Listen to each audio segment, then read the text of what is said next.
Welcome back to Raptor-One. Raptor-One, Voyagers of the Stars. Season 2, Chapter 9. The Borrowed Name. Board, bowls, breathe.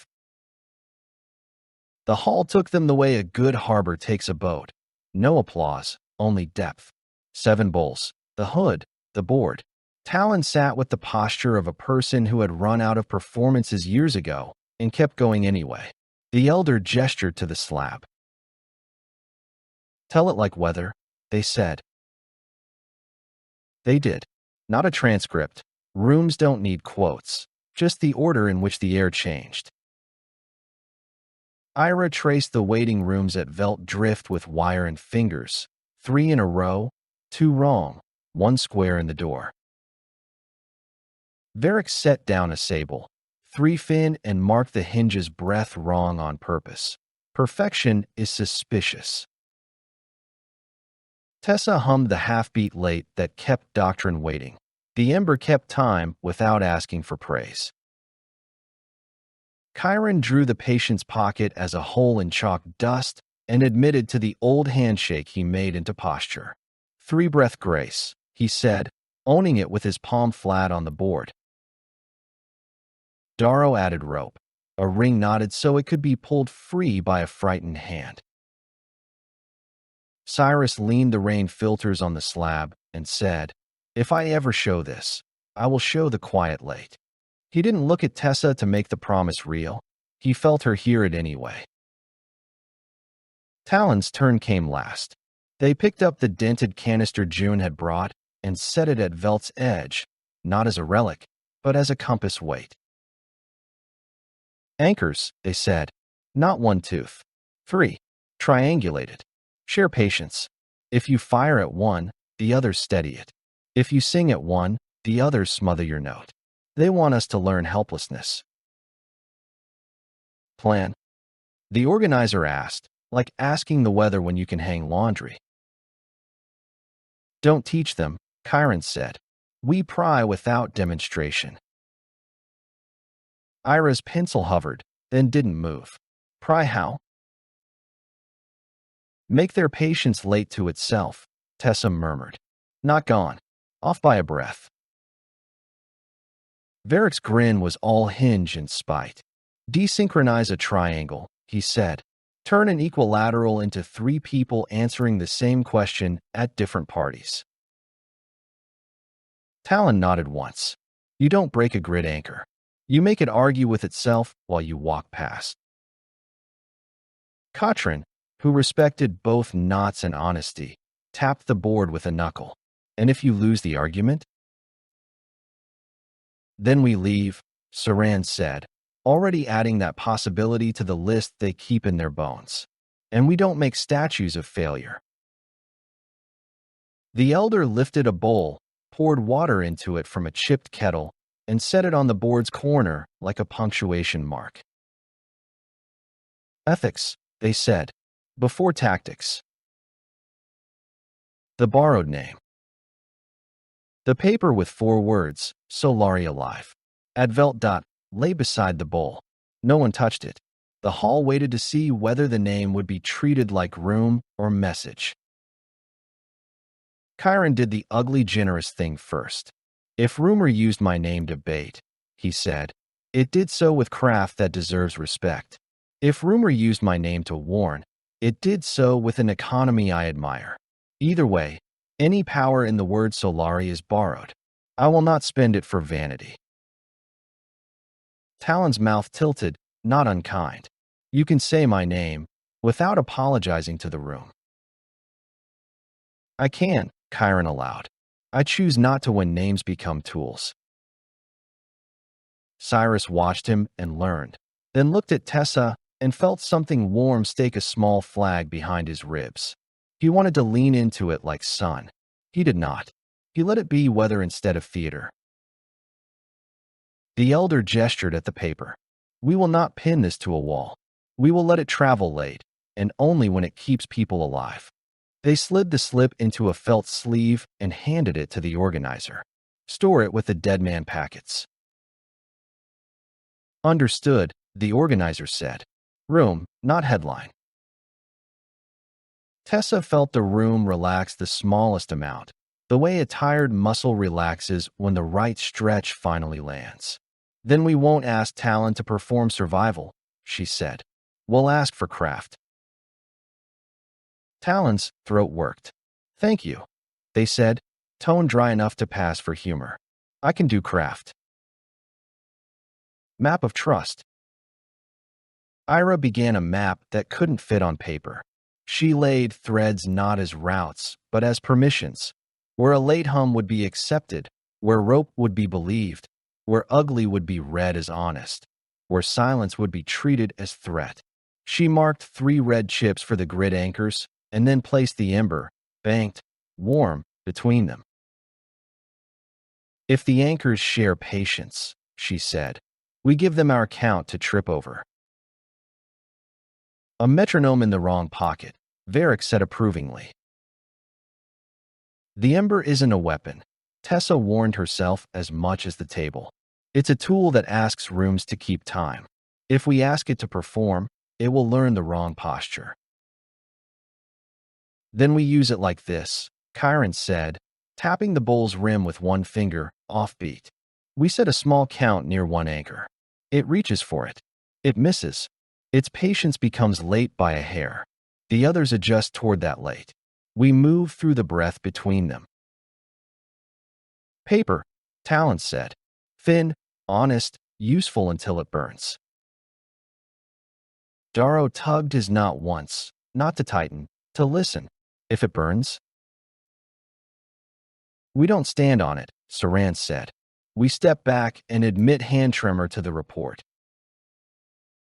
The elder smoothed the board's edge with a thumb as if checking for splinters. There's one more thing, they said. Rumor inside our house. The Accord will ask Raptor-One to carry this banked ember farther than Gray River. Our pockets don't reach where the next work sits. You're asking us to be hearth in motion, Iris said, equal parts awe and logistics. We are asking you to be boring in dangerous rooms, the tall median corrected gently. Carry count, not flame. Don't teach the wrong lesson. Saran nodded. Terms? None you don't already keep, the elder said. Late. Plain. Stubborn. No broadcast. No light brighter than the band. And a small smile like weather brings 7. Cyrus's hand brushed Tessa's on the bench, a quiet spark in a room that didn't need sparks. She didn't pull away. She didn't lace fingers. She let their hands learn the shape of resting. 2 people, 1 quiet. They found the ledge under the hood again at second watch, as if the ember edged their feet toward the same kind of warmth when talk needed to be small. The hall had thinned. The board slept. The hood exhaled boredom like a blessing. I keep wanting to narrate my heart at you, Cyrus confessed, eyes on the hood's counterweight. And then I remember you are a person, not a channel. Tessa laughed softly, surprised. I like that your first instinct has a break now, she said. I like that you tell me about the break. I want to do this right, he said, shoulders lifting and dropping once. I don't know what right is. We can decide, she said. She counted on her fingers, and he, being a quick study, matched her pace. 3 rules, for now. 1. No beacons. We don't let warmth become a signal in rooms that measure. 2. Check-ins, not performances. If we feel ourselves turning into a story, we tap out for an hour. She tapped the hood's chain. Plink. 3. When we do tell it later, we tell the parts that teach patience, not the parts that invite applause. He nodded as if given a tool. And one more? Name it. If I get hungry for an audience, he said, a little ashamed, I tell you before I tell them. Tessa touched his wrist. Thank you. If I get hungry to make my voice the room, I tell you before I push. He breathed out a grin. Okay. A beat. Also, I would like to kiss you sometime that is not now. Her smile turned into sunlight and then turned back into a room. After we get back from the anchors, she said, if we come back with our posture intact, I will let you ask me again. He set his hand over his heart like a play, then corrected it into a nod like a promise. Deal. They sat a while with nothing to prove. The ember counted. Outside, Rumor rearranged furniture. Inside, two people learned the grammar of being slow on purpose. Chiron and the mentor who didn't die. In the workroom beside the board, Chiron stood with Talon and the tools both of them trust. Wire, paper, a stub of pencil, a pot of water left from earlier. No ceremony. Talon's hands shook once. Chiron didn't look at it, which is how you look at something without making it worse. I said you were thorough, Talon murmured. I meant at letting people go. I wanted to be, Chiron said. I couldn't be. It's taken me years to admit that thoroughness is often cruelty in better clothing. He glanced to the door, quiet beyond it, then back. You're here. I'm glad. I don't know what to do with that except craft. Craft will do, Talon said. Teach me what you've learned about making doctrine late. I'll teach you what I learned about being paper. They bent over the board's cousin, an old table covered in scars, and built a small, murderous kindness, a timing jitter that could be carried by a ship's bones, and a habit map made of promises that wouldn't demand to be kept in bad weather. When they were done with the first pass, Talon's hand steadied.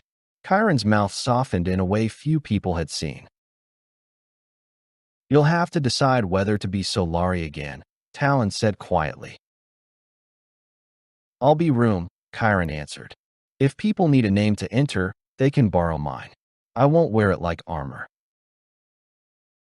Talon nodded once. That is better than thorough. Orders you choose. In the morning watch sense of the word, bowls empty, lamps low, the accord brought the ask the elder had already spoken around.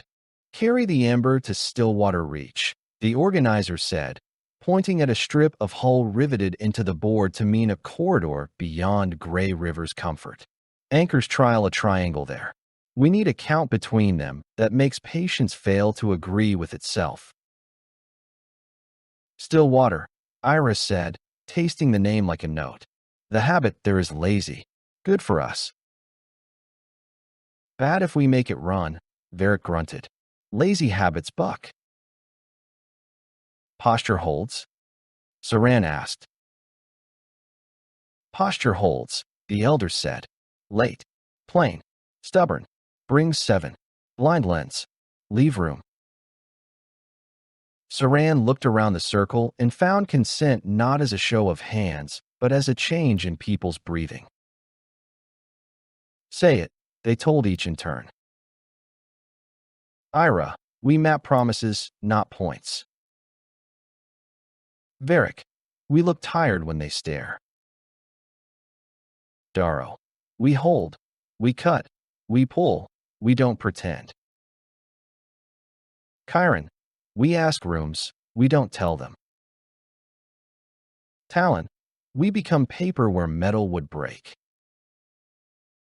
Cyrus, we keep our story late. He glanced at Tessa only after he said it. She was already smiling.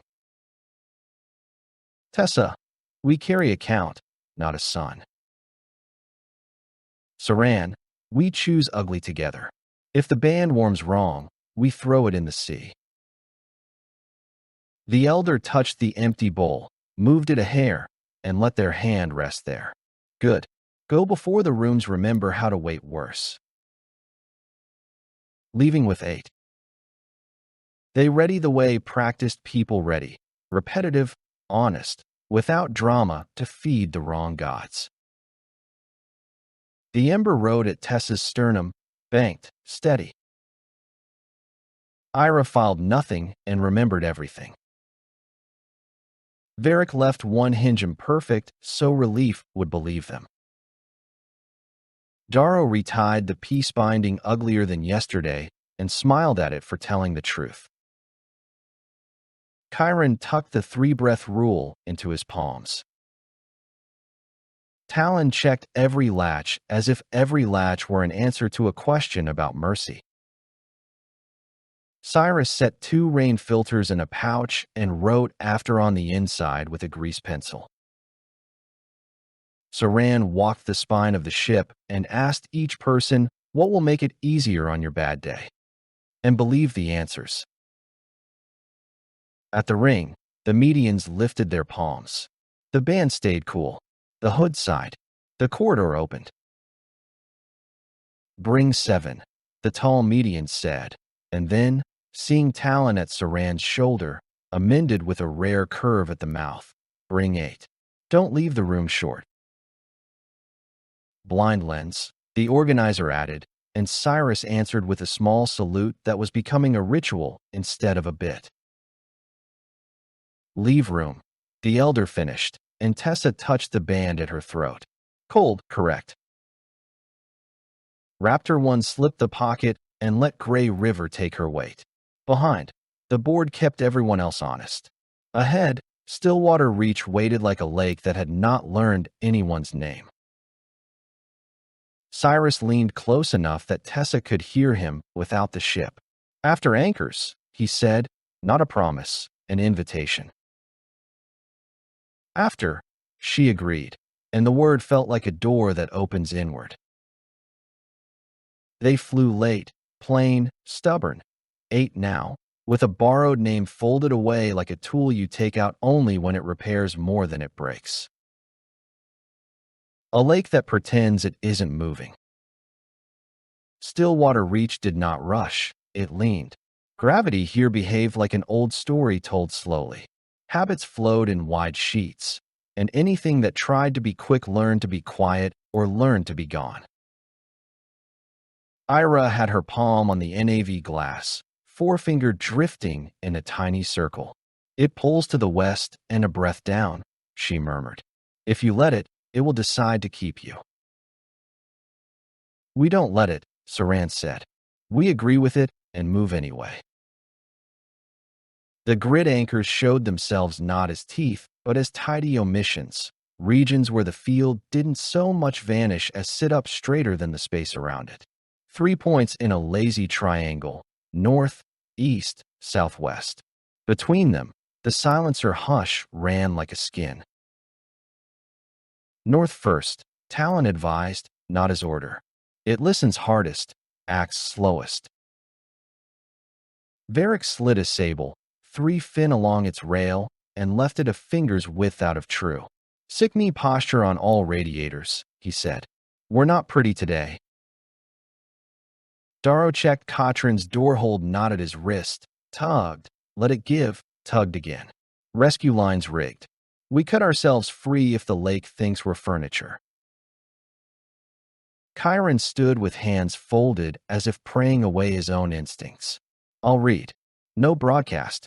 No handshake unless 3-breath grace tells me someone lives or dies on it." Tessa touched the felt sling at her chest. The ember warmed her sternum in a way that felt like a metronome keeping a room honest. "Count is steady," she said. "We don't ask for more." Cyrus clipped his blind lens to the bulkhead and turned it toward the engine cowling. "Witness later," he told it. Then, to Tessa, "Low, check in." She smiled without turning. "I'm here. No beacon. A beat. You?" "Hungry to show it," he admitted. "Not feeding the hunger." "Good correction," she said, and in her voice was the warmth of being seen right now instead of later. Saran's hand hovered over the yoke. "On my word," they said, and the ship agreed without noise. Setting a late heart. They approached the northern anchor as if visiting a convalescent relative. No sudden heat, no shiny concern. The anchor read like a dome where patience lived. The silencer hush pressed around it like clear cloth. Ira gave the count. For slow, 1 rest. Tessa leaned her hum beneath that, half a breath late, plain as a lullaby. Varric put the ember in circuit without power, the way a copper pot warms a room by being in it. He laid a loop of braided carbon from the sling to the bulkhead, then to a plate he'd polished dull. No broadcast, he said. We let the ember's posture leak a little. The ship's bones took the count and hit it the way houses hide old music. A faint ring ran through the reach, too small to be a signal, too honest to be ignored. The north anchor leaned toward it by a hair.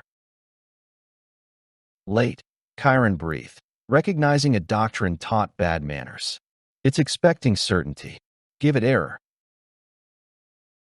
Tessa introduced a stutter, not pretty, human. Ira shaded beneath. The anchor's patience reached and missed, the way a hand misses a stair by half an inch when you're certain your foot knew better. The east anchor adjusted toward the new late. The southwestern one tried to keep perfect and became wrong. Good, Talon said, eyes canted toward the field, equilateral into argument. Darrow didn't smile. He loosened a line of fraction so it wouldn't sing. We're between parents who disagree, he muttered. Let's be the quiet child. Saran didn't call it a victory. Hold the count, they said. We walked between. Paper corridor. Ira drew the path with 2 fingers, the corridor between the late north and the stubborn southwest, a paper-thin place where their ugly hinge and ember metronome made room for a ship to pass. Now, she said, which in Ira means don't move fast, move correctly. Raptor-One drifted into the space between postures the way a skater leans into black ice. The hull made house sounds. The silencer hush skimmed their windows like gauze.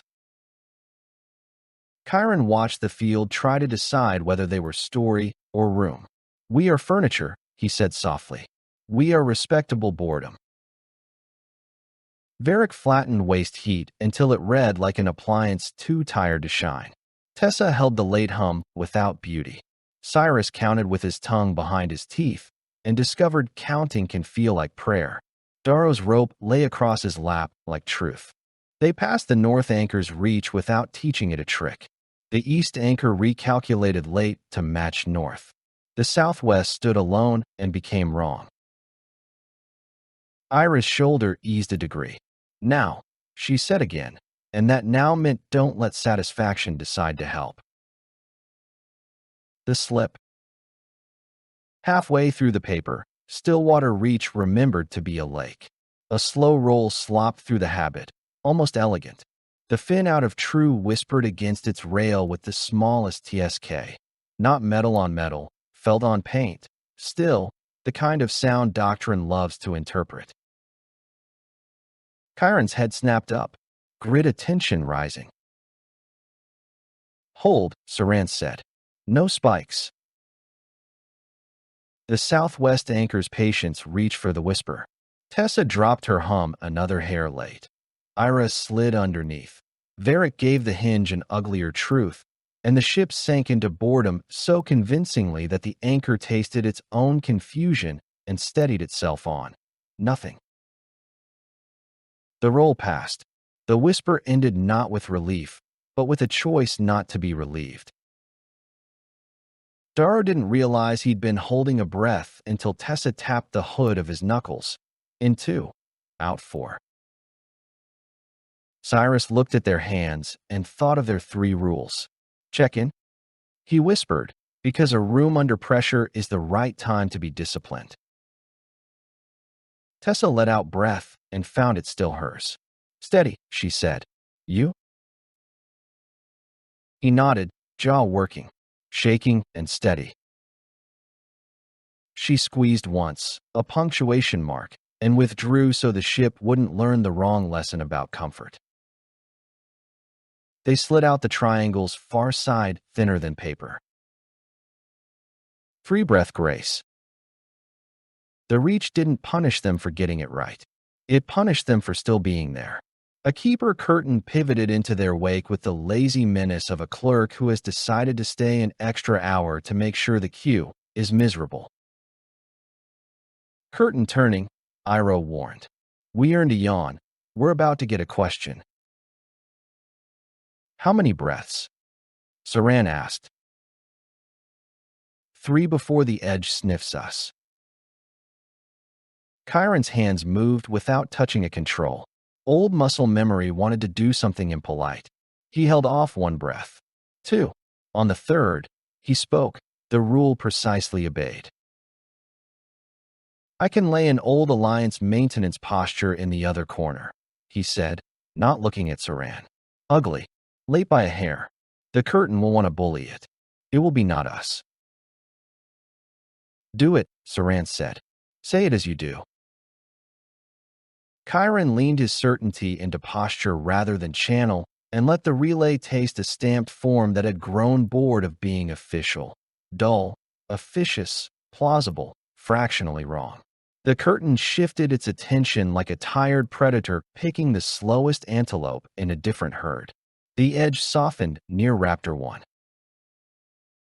Done, Chiron said, and his voice trembled once. He made it stop. Cost logged. Logged, Saran affirmed. The room kept the receipt. They did not speed up. Haste turns paper to flame. They continued boring, and the curtain, finding nothing to correct where the ship was, went to correct the rumor that had volunteered to be a target. Talon's eyes followed the movement, then flicked to Chiron. Better than thorough, they murmured. Merciful. He did not bow, but he did breathe. A small thing that could have broken. Near the edge of Stillwater, a gust of field, call it a hiccup in geometry, wobbled the ship. Varric's ruined arm fired a pain signal up his shoulder and made his hand reach for a dial it didn't need to reach. The click was soft and wrong. Heat rose a shade too fast. Tessa felt the ember flinch. No spikes, she said, already lowering her hum to remind Heat how to behave. Varric's good hand shoved his bad hand away with a gentleness that looked like violence and reset the dial. He began, anger at himself loading in the chamber. No confessions now, Saran said, not unkind. After. Varric's breath rattled once and then lined up with Tessa's count. Cyrus's face had gone white. He tucked it behind the discipline he'd been practicing, the way you tuck a loose thread. Late, he whispered. Plain. Stubborn. Ira's fingers never left their small circle. Out, she said. All the way out. Raptor-One slid from the last hold of the reach like a boat that had learned a lake's manners and would be allowed to visit again. What it cost, what it bought.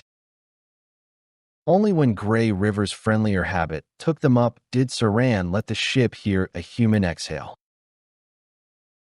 Status, they said, work first. Heat back on the slope, Varric answered, voice steady by force. Hinge sings wrong again, which is what we want. Curtain board elsewhere, Chiron said. I owe us a longer talk about how often I can afford to leverage old sins into new favors. Talk scheduled, Saran said. Not now. Count is true, Tessa murmured, palm over the ember. It didn't learn to perform. Rope's honest, Darrow said, and the words made something in the room settle. Ira leaned her head against the glass for a beat, then lifted it. Stillwater would have kept us if we'd asked it wrong, she said. We didn't. Talon's laugh was small and startling, like a sparrow in an airlock. Congratulations, they said. You were boring in a dangerous room. Cyrus let his grin show, unperformed. Then he turned to Tessa. Check in, he said again, because habits hold. She breathed and found her breath sweet. We're good, she said, and let the we be larger than 2 without making it a speech. He nodded. After anchors, ask again. After anchors, she promised. Still late. Late can save, he echoed, and this time it sounded less like a line and more like a thing he knew in his bones. Homeward late. They did not run for the pocket. They returned. Gray River receives craft that have learned to be citizen. It teaches faster if you don't brag. At the ring, the corridor unfolded like always. The measure throat watched them like a physician who knows your bad habits and loves you anyway. Band stayed cool. Inside the hall, the board waited, Bulls thirsty, but patient. Pell met them at the door, eyes going straight to Varric's shoulder. You overreached. I reached, Varric said. I'll overreach later. He allowed his good arm to be steered to a bench. Cotran thumped Darrow's wrist lightly and made him untie and retie the door-hold knot until the loop lay prettier than his confession. Your hands argue when you're tired, she said. Make them agree. The elder did not ask for the story first. They pointed at the bowls. Firewatch, they said. Bank the day. They set the ember on the basin's rim. The count slipped into water like a tool returning to its drawer. The hood accepted the room's heat and returned boredom to the pocket. The bowls hummed a hair under hearing. Only when the tone held did the board receive the day. Ira traced the paper corridor through still water with a ribbon and a chip of felt. We made their patience late to itself, she said. We didn't teach a trick. Chiron placed a clay token where the curtain had turned aside. 3-breath grace, he said aloud. Cost taken. Rule kept. Talon added 3 dull screws at the anchor's corners. Triangulated patience, they said, argued into usefulness. Varric set the misaligned hinge on the slab with something very like tenderness. Ugly holds, he told it, and it did. Darrow looped the rope once around the board's leg, then unclipped it, smiling, shy, dangerous, at the ease. Door held, he said simply. Cyrus leaned the rain filter on the map, so the hall's lamp painted damp across copper. If I ever show this, he said, I will show the quiet and the count. Tessa placed her shard beside the seed and hummed 2 notes, late to each other by a hair. The water answered present. Saran rested both palms on the slab. We did not become a statue, they said. We didn't become a sermon. We crossed. We come back. The elder poured a small measure of water from a chipped kettle into the empty bowl and slid it from the board to the hearth. Payment made, they said. Not all debts hurt. A door that opens inward. After, in the low light under the hood, Cyrus and Tessa took their place on the ledge as if gravity had been tuned for exactly this. There were no vows. There was a check-in. Now? Cyrus asked softly, and the tremor in his voice wasn't fear. It was restraint doing its job. Now, Tessa said, and leaned, and they kissed the way you pour tea in a quiet kitchen. No clatter, no show. A brief warmth that acknowledged need and then agreed to keep count with the rest of the room. They parted with small, foolish smiles and looked immediately at the ember, as if to ask permission retroactively. It kept time. The hood exhaled boredom that felt like a blessing. Later, Cyrus said, grinning, because having after is a luxury. Late, Tessa corrected and laughed when he saluted. End of Chapter 9, The Borrowed Name. They slept in shifts. Varric's shoulder forgave him enough to let him dream. Darrow's hands kept their own counsel and woke honest. Ira dreamed of triangles arguing themselves round. Chiron and Talon mapped patience in whispers. Tessa and Cyrus learned to let warmth be furniture instead of fireworks. Saran built the next list in their bones and put leave room at the top of every page. Outside, Rumor rearranged furniture. At Velt, a grid anchor blinked out and back in, testing a longer jaw. In Stillwater, Patience remembered being late to itself and felt a twinge it didn't have language for. The board would need new pieces. The ember would keep count. The hood would sigh truth into the air. The medians would lift their palms when asked. The accord would ask Raptor-One to go where boredom is the only honest courage. Thank you for listening. If you would like to be notified about upcoming releases to the Raptor-One series, please subscribe. This has been a Bad Karma Drone production.